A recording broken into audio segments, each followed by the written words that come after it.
I still remember the exact moment I walked through the front door that Friday evening, carrying my retirement cake in a flimsy cardboard box, my heart swelling with a strange mix of relief and pride.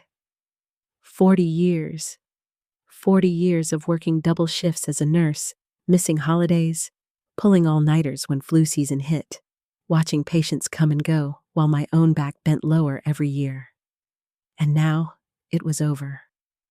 I was free. The smell of lasagna greeted me the moment I stepped inside. My daughter Emily had cooked, something she rarely did on weeknights. Her husband Brian was already at the table, his tie loosened, scrolling on his phone with one hand while sipping a beer with the other. I beamed at them both, my chest warm with excitement. "Guess what?" I announced, setting the cake box down on the counter. "Today was my last day. I'm officially retired." For a second, I expected cheers, maybe even a hug from Emily, maybe Brian raising his glass in a mock toast. Instead, the room fell into a silence so thick I could hear the hum of the refrigerator. Emily's eyes blinked rapidly, her fork frozen mid-air. Brian lowered his phone, but didn't smile. "Mom?" Emily said slowly, her tone not celebratory but troubled. "You retired? Just like that?" I laughed nervously. "Well, not just like that. I've been planning it for years. I've put in 4 decades, Em. I thought tonight we could celebrate." Brian cut me off with a sigh, setting his beer down a little too hard. "Celebrate? Margaret, do you realize what this means?" My smile faltered. "It means I finally get to rest. It means I don't have to work 12-hour shifts anymore. It means, Brian interrupted, his voice carrying that sharp edge he used when lecturing junior employees, that Emily and I suddenly have another mouth to feed. You're living here. You don't have an income anymore. How exactly do you think this is going to work?" His words landed like slaps across my face. I glanced at my daughter, praying she'd defend me, remind him of all the years I'd sacrificed, all the nights I'd stayed up caring for her when she was sick, all the tuition checks I'd written so she could go to college debt-free. But Emily only sighed, pushing her plate away. "Brian has a point, Mom," she said quietly. "You're only 64. Lots of people your age still work. Mrs. Kendall's father stocks shelves at the grocery store and he's 72. You can't just stop." I blinked at her, struggling to process. "Stop? Emily, I've worked since I was 24. I've poured everything into this family, into you. Surely you understand." "Understand what?" Brian snapped. "That we're supposed to support you now? That you'll sit around watching daytime TV while we cover the bills? This isn't 1950. Things are expensive. Utilities, groceries, insurance. It all adds up." The lasagna on my plate turned cold, unappetizing. The room suddenly felt foreign, like I'd walked into a stranger's home. My daughter wouldn't meet my eyes. My son-in-law glared at me as if I were some unwanted guest. I swallowed hard, forcing myself to nod. "You're right," I whispered, though every fiber of me wanted to scream. "I should have talked to you first."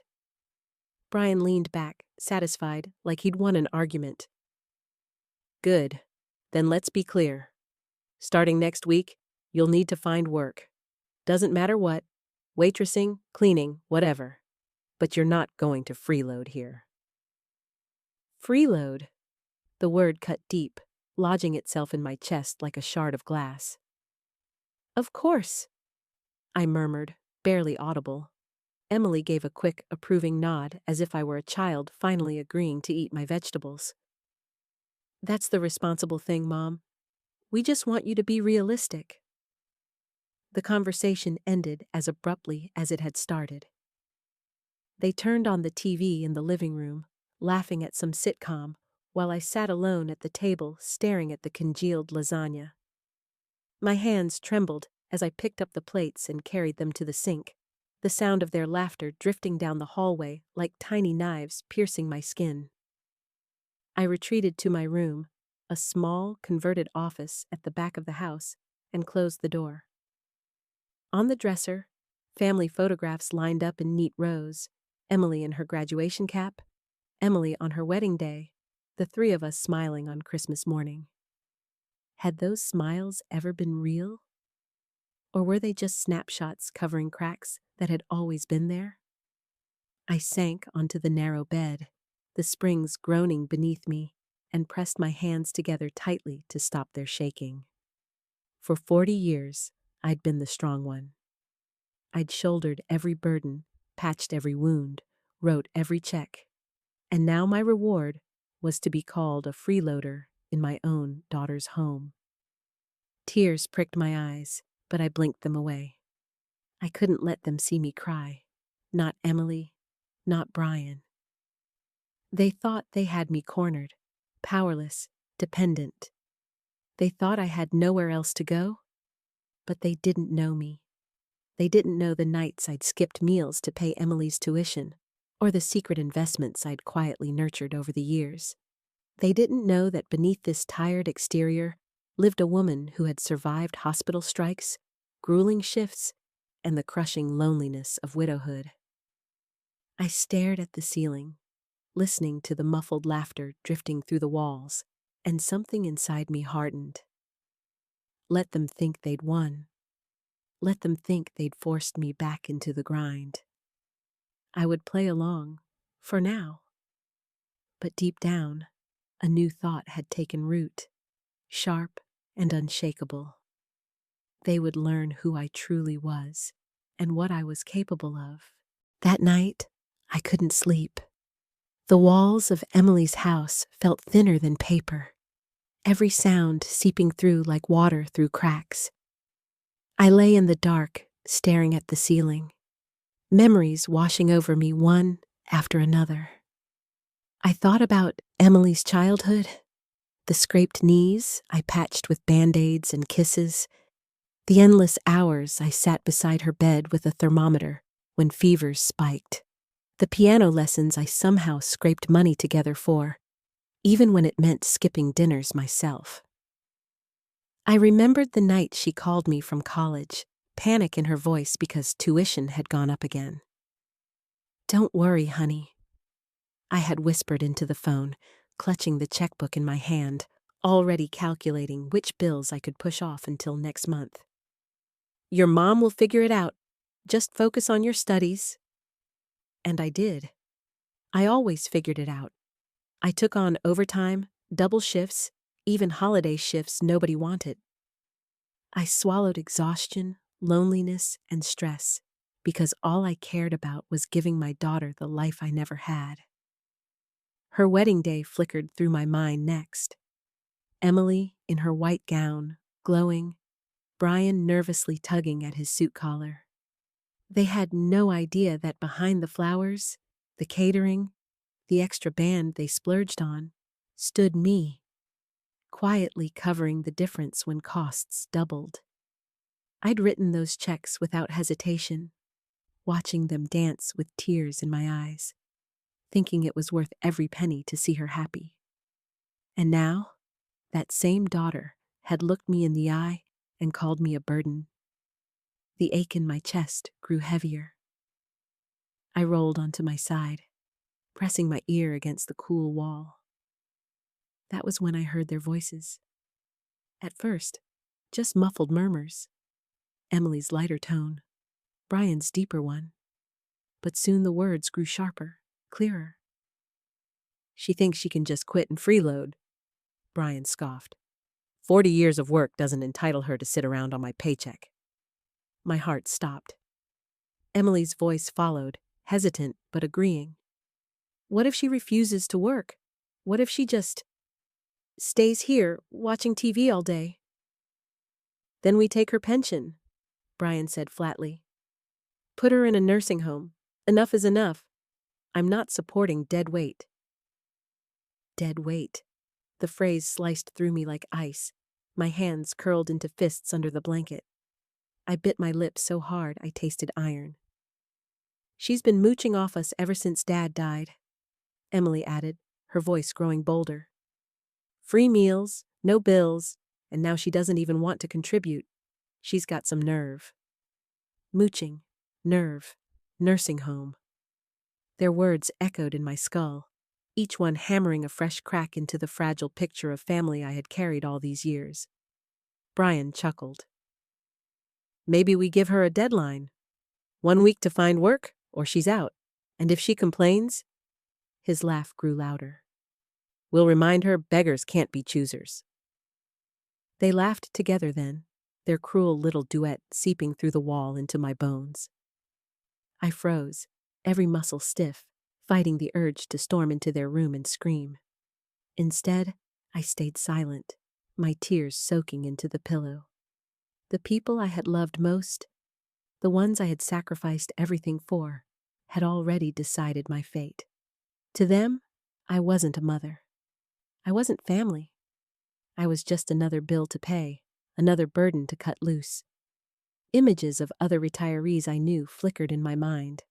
My friend Carol, whose children threw her a surprise party with balloons and speeches. My colleague Henry, who received a fishing boat from his sons.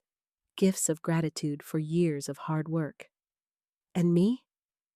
My daughter and son-in-law plotted to steal my pension and lock me away. For a moment, despair nearly swallowed me whole. My chest felt heavy, my breath shallow. I thought of packing a bag, disappearing into the night. But then another feeling stirred, hot, sharp, and undeniable. Anger. They thought I was weak. They mistook my kindness for desperation. They assumed because I lived modestly, because I didn't flaunt my savings, that I had nothing. They were wrong. So very wrong. As I lay in the darkness, tears drying on my cheeks, a strange calm settled over me. Let them laugh. Let them think they'd already won. I had survived far worse than cruel words and betrayal. I had carried entire hospital wards on my shoulders. I had rebuilt my life after losing my husband. I wasn't weak. I wasn't deadweight. And if Emily and Brian wanted to test me, they were about to discover a side of me they had never seen before. I closed my eyes, whispering to the silence. You have no idea who you're dealing with. The next morning, I found them in the kitchen, sipping coffee and scrolling through their phones like nothing had happened the night before. My eyes were swollen from crying, but I forced a small smile onto my face. I've been thinking, I began, setting my mug down carefully so my hands wouldn't shake. You're right. I can't just sit here. I should contribute. Emily glanced up, her brows arching in surprise. Brian leaned back in his chair, crossing his arms with a smug grin. So you agree? He asked, his tone dripping with self-satisfaction. I nodded. Of course. I'll start looking for something right away. Brian chuckled, shaking his head. No need. I already talked to a friend last night. The diner down on Maple Street needs a waitress.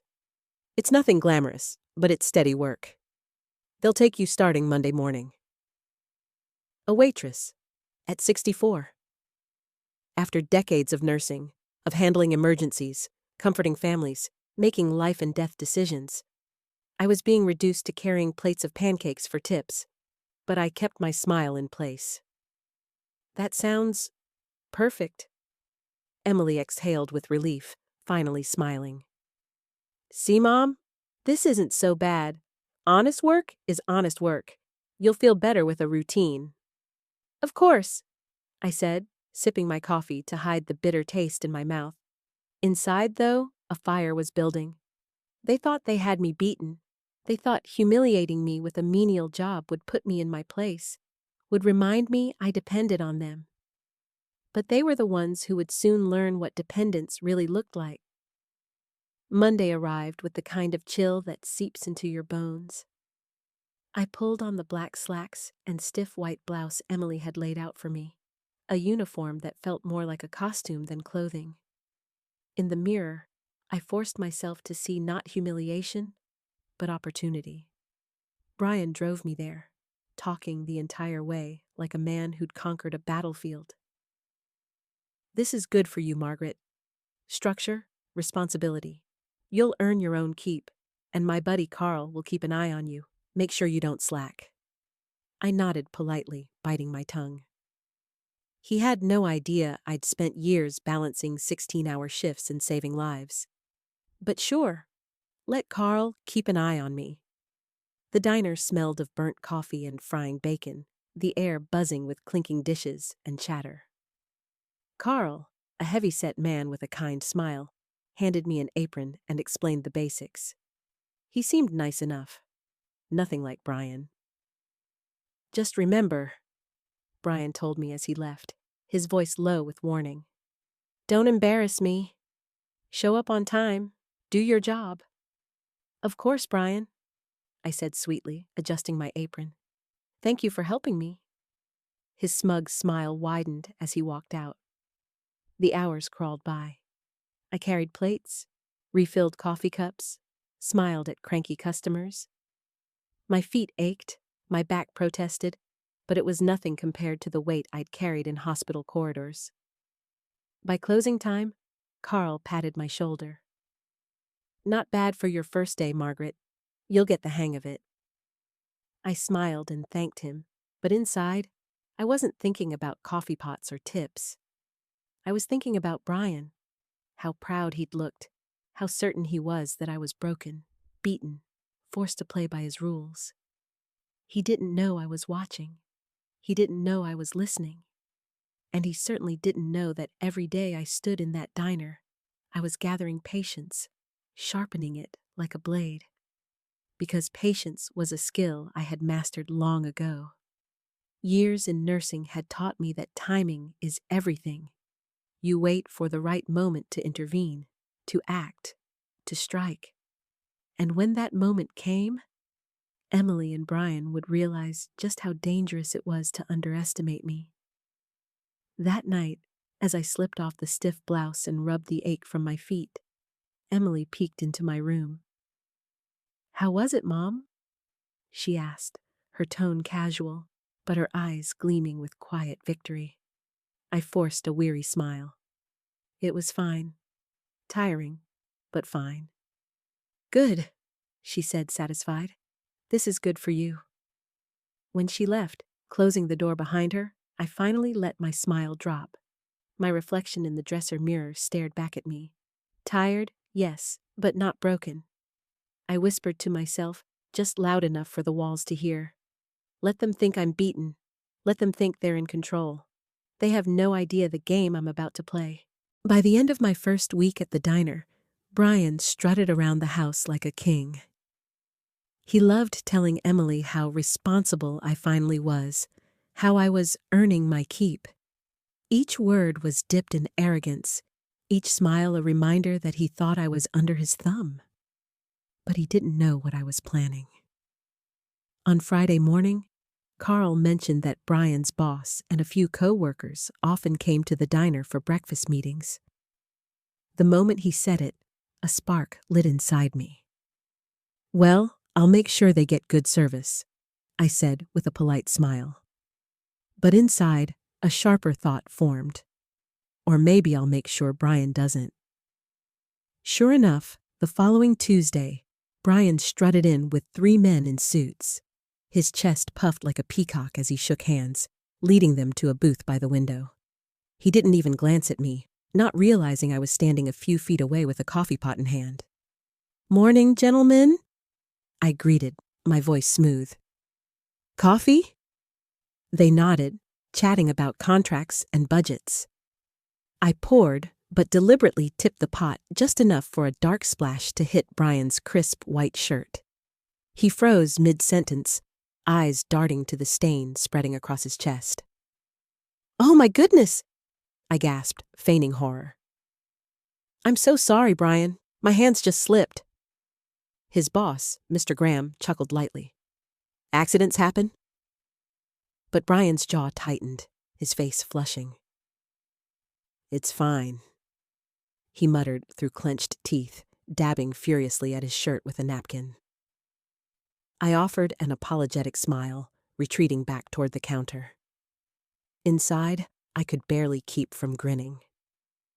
2 days later, when Brian returned with another group, I made sure their order got mixed up. Instead of his usual black coffee, I placed a frothy cappuccino in front of him, complete with whipped cream and a cherry on top. His colleagues laughed, raising their eyebrows. "Didn't know you had a sweet tooth, Brian," one teased. Brian's ears turned crimson. He shoved the cup away, glaring at me like he wanted to strangle me right there. I only widened my eyes innocently. "Oh dear, my mistake. These orders can get confusing when it's busy." Again, his boss only smiled politely. But I could tell. The cracks were forming. By the 3rd week, Brian's irritation had reached a boiling point. I accidentally dropped a tray of water glasses, the ice splashing across the table, soaking the papers Brian had carefully laid out. His colleagues jumped back, annoyed, while Brian frantically tried to save his documents. "Margaret!" he hissed, his voice low but venomous. "What the hell are you doing?" I plastered on a mortified expression, clutching the empty tray. "I'm so clumsy these days. Age, you know. My hands just don't work like they used to." Mr. Graham gave him a long, unimpressed look. "Brian, maybe next time we should hold meetings at the office." I caught that look. I savored it. That night at dinner, Brian's fork clattered against his plate, his temper barely contained. "You're making me look like an idiot in front of my boss," he snapped, his eyes boring into me. Emily frowned, glancing between us. "What happened?" "She spilled coffee on me, mixed up my orders, ruined my papers." I held up my hands. I said I was sorry. Mistakes happen. I'm just trying my best. The way he stared at me, I could see the realization dawning, though he couldn't admit it aloud. I wasn't just a burden. I was a liability to his career, to his carefully polished image, and that was exactly what I wanted him to feel. Because humiliation, I knew, was sometimes sharper than revenge. After the 3rd accident at the diner, Brian stopped bringing his boss there altogether. At home, he glowered at me over dinner, his jaw tight, his words clipped. Emily tried to smooth things over, but the tension in the air was thick enough to choke on. I kept my head down, appearing tired and apologetic, but inside I was smiling. Phase 1 was complete. Brian was rattled, embarrassed in front of his boss. But I wasn't finished. Not by a long shot. It was on a quiet Saturday morning that the next piece of the puzzle fell into my lap. Emily and Brian had gone out shopping, leaving their laptop open on the dining room table. I passed by with a basket of laundry when I noticed the screen still glowing. Out of habit, 40 years of nursing had made me suspicious of anything left unattended. I glanced down and froze. The document open on the screen wasn't a grocery list or an email. It was a spreadsheet, rows of numbers highlighted in yellow. At the top, the header read, "Project Allocations, Northside Development." I wasn't an accountant, but I knew enough to recognize inflated numbers when I saw them. Office supplies listed at $9,800. Miscellaneous expenses, $14,200. The figures jumped out at me, glaringly out of proportion. Brian's name was at the bottom of the file. My heart thudded. I scrolled further. More projects. More suspicious numbers. It didn't take a genius to know what was happening. Brian was skimming money off the top of company budgets, padding expenses, and pocketing the difference. The man who had called me dead weight was stealing from his own employer. For a long moment, I just stared at the screen, stunned. Then, slowly, the corners of my mouth curled upward. "Oh, Brian," I whispered, "you really shouldn't have underestimated me." That night, I replayed the discovery over and over in my mind as I lay in bed. The way he sneered when he said freeloader. The way Emily nodded, complicit in my humiliation. They thought they had power over me. But in truth, I now held the knife that could cut their entire world apart. Still, I needed proof. Real proof. If there was one thing my years in the hospital had taught me, it was that documentation saves lives and, in this case, ruins reputations. So I began quietly observing. Every time Brian left papers out on the counter, I looked closer. When he tossed receipts into the trash, I retrieved them after they went upstairs. I noticed the odd gaps between actual purchases and the amounts he reported. A new coffee maker for the office that cost $300 appeared as however $300 on his reports. A minor plumbing repair ballooned from $500 to $2,000. Piece by piece, the puzzle took shape, but I couldn't do this alone. I needed someone who knew how to read numbers the way I once read vital signs. Someone who could confirm what I suspected. So I made a call. Michael Richardson was an old friend from church, a retired auditor who owed me a favor. His wife had once been my patient, and I'd sat with him through some very dark nights. When I explained my situation, careful not to reveal too much, he agreed to take a look. "Send me what you have," he said. "I'll cross-check it with what I can pull from the company's filings." Within a week, Michael confirmed it. Brian was embezzling. Systematically, carefully, but undeniably. Tens of thousands of dollars funneled away in increments small enough to avoid suspicion, but large enough to line his pockets. When I read Michael's email, my hands trembled. Not from fear, but from the sheer thrill of knowing I had Brian cornered. At dinner that evening, Brian was in rare form, bragging about how his department was indispensable to the company. Emily laughed, clinking her glass against his. I sat quietly, my fork pushing peas around my plate, hiding the storm building inside me. They still thought I was the powerless one. They still thought I was the extra mouth to feed, the burden, the dead weight. But on the dresser in my room sat a neat stack of folders, photographs of receipts, copies of spreadsheets, Michael's analysis, evidence that could shatter Brian's career in one blow. I excused myself early, retreating to my room. As I closed the door, I caught my reflection in the mirror. Tired eyes, gray streaks in my hair, but a face no longer bowed with defeat. I whispered to myself, a vow as sharp as a scalpel. They wanted to play games with my life. Now I'll show them how dangerous it is to gamble with mine. By the time I had gathered enough evidence, the folder on my dresser was thick, its weight almost symbolic. Every receipt, every spreadsheet, every discrepancy confirmed what I already knew. Brian wasn't just arrogant, he was a thief. And I was ready to act. I waited until Emily and Brian left for work Monday morning. The house fell into its usual silence, only the clock ticking in the hallway keeping me company. I carried the folder to my little desk, powered up my old laptop, and opened an email account I'd created under a false name. My fingers hovered over the keyboard. For a moment, doubt flickered. Was I really about to destroy my daughter's husband? Would this tear Emily's life apart? Then I remembered Emily's voice through the thin walls. Then we'll take her pension and put her in a nursing home. Enough already. I'm tired of supporting dead weight. The doubt evaporated. I began typing, my words precise and cold. Dear Mr. Graham, I am writing to alert you to serious financial irregularities within your Northside development project. Your employee, Brian Keller, has been systematically inflating expenses and diverting company funds for personal use. Attached, you will find documentation comparing actual receipts with falsified reports. Please investigate promptly.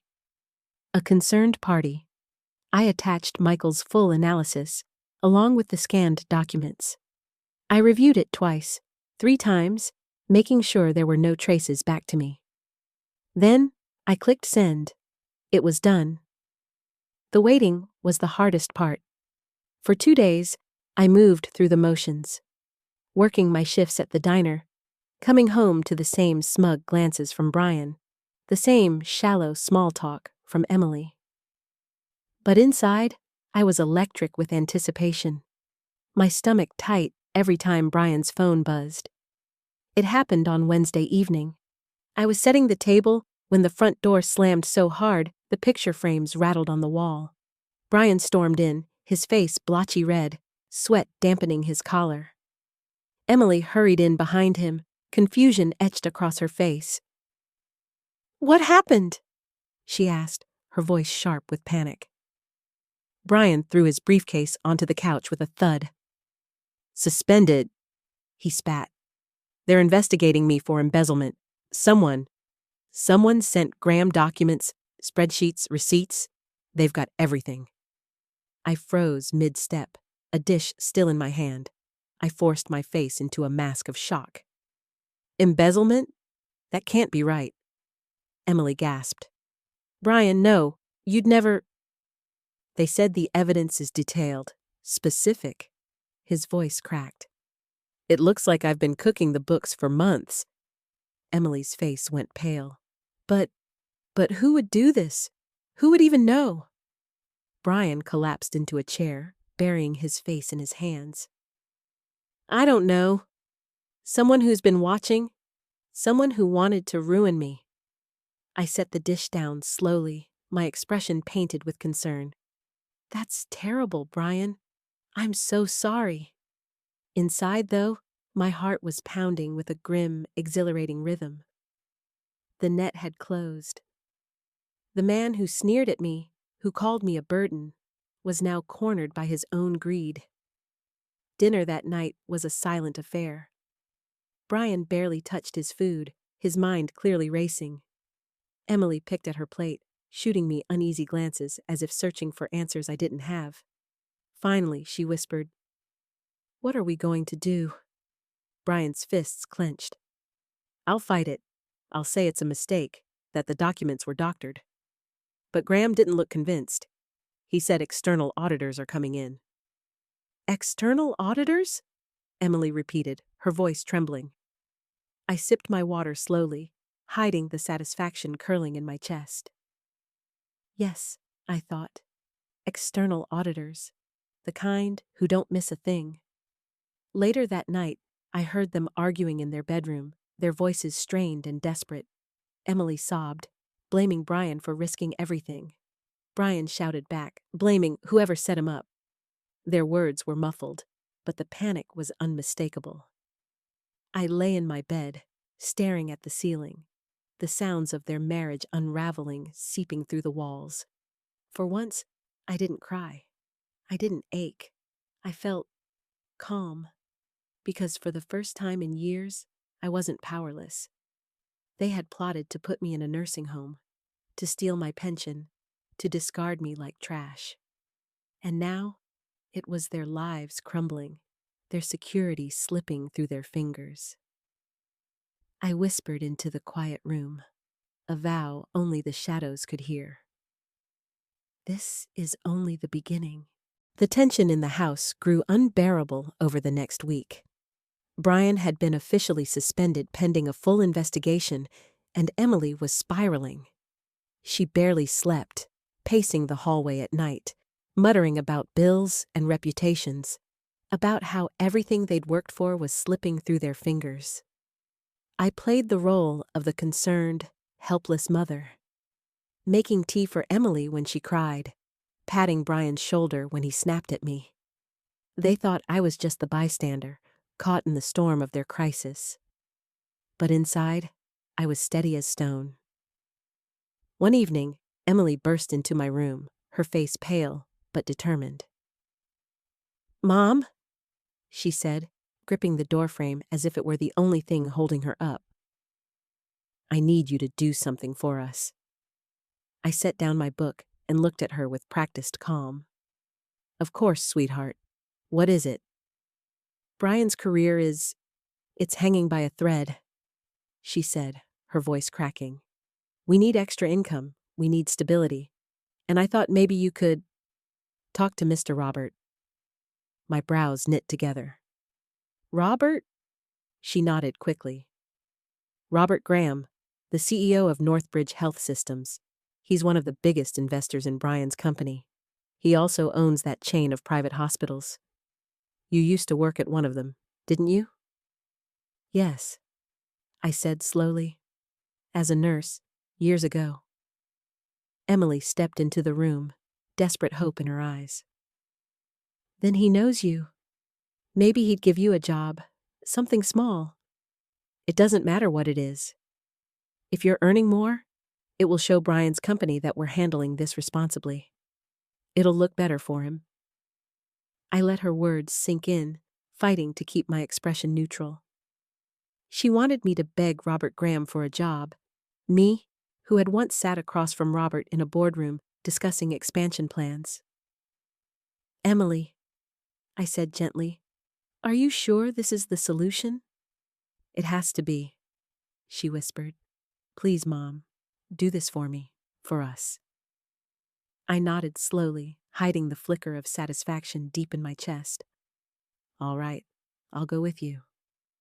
2 days later, we drove into the city. Emily chattered nervously the entire ride, rehearsing what I should say, how I should act. Just be humble, she urged. Tell him you're willing to do anything. Cleaning, filing, whatever. Make him see you're not a burden. A burden. She used that word again.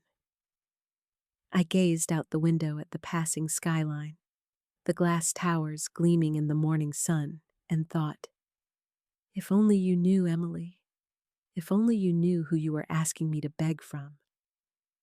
Robert's office was perched on the top floor of a sleek high-rise, its floor-to-ceiling windows overlooking the city. A receptionist led us into the spacious room, where Robert Graham himself stood by the window, silver-haired, sharp-eyed, just as I remembered. Mr. Graham? Emily began nervously. Thank you for seeing us. This is my mother, Margaret. Robert turned, and the moment his eyes met mine, recognition flickered. He froze mid-step, then broke into a slow, incredulous smile. Margaret, he said warmly, striding forward. It's been years. Emily blinked, confused. You know each other? Robert clasped my hand with both of his, genuine respect in his gaze. Know each other? Your mother is the reason this company even exists. 30 years ago, when Northbridge was just a fledgling idea, she invested when no one else would. Without her, none of this would stand. Emily's mouth fell open. Wait, what? I felt her eyes burning into me, but I didn't look at her. I kept my attention on Robert, my voice calm. I didn't think you'd remember that, Robert. Remember? He laughed. Margaret, you own 20% of Northbridge. You've been receiving dividends all these years, haven't you? The silence that followed was deafening. Emily's face drained of color. 20%? She whispered. Robert glanced between us, puzzled. You mean, she never told you? Emily shook her head slowly, her voice breaking. No. She said she was retired. She said she didn't have anything. I finally turned to her, my expression steady, my voice low, but firm. I chose to live simply. I didn't flaunt what I had because I wanted to see what kind of woman you'd become without it. And now I know. Emily's lips trembled, but no words came. Brian arrived halfway through the meeting, having been summoned by Emily in a desperate attempt to salvage his crumbling reputation. He stormed into the office, his tie askew, his eyes bloodshot. Robert, I can explain, he blurted, ignoring the rest of us. Those documents, someone set me up. Robert's face hardened. Enough. The auditors have already confirmed the discrepancies. You're finished at Northside, Brian. Brian's gaze darted to me, and for the first time since I'd known him, fear flickered there. "You," he hissed. "You did this." I met his glare without flinching. "No, Brian. You did this. You buried yourself with your own greed. I just made sure the truth came to light." His face twisted with rage, but before he could speak, Robert cut in sharply. "Out! Security will escort you from the building. Effective immediately. Your employment is terminated." Brian's knees seemed to buckle as he staggered back, his world collapsing in real time. Emily reached for him instinctively, but he shoved her hand away, his pride in tatters. When the door closed behind him, silence fell again. Emily turned to me, her eyes brimming with tears. "Why didn't you tell me?" she whispered. "All these years. Why did you let me think you had nothing?" I looked at her, the daughter I had loved more fiercely than my own life, and felt both sorrow and steel in my chest. "Because I wanted to see if you'd love me for who I was," I said softly. "Not for what I had. And you failed that test, Emily. You and Brian both." She covered her face with her hands, sobbing quietly. Robert placed a hand on my shoulder, his voice kind. "Margaret, you've always been stronger than most people realize, and now the truth is finally out." I nodded, my gaze drifting to the window. The city stretched out before me, glittering in the sun, a reminder of everything I had built, not through greed or arrogance, but through sacrifice, patience, and quiet strength.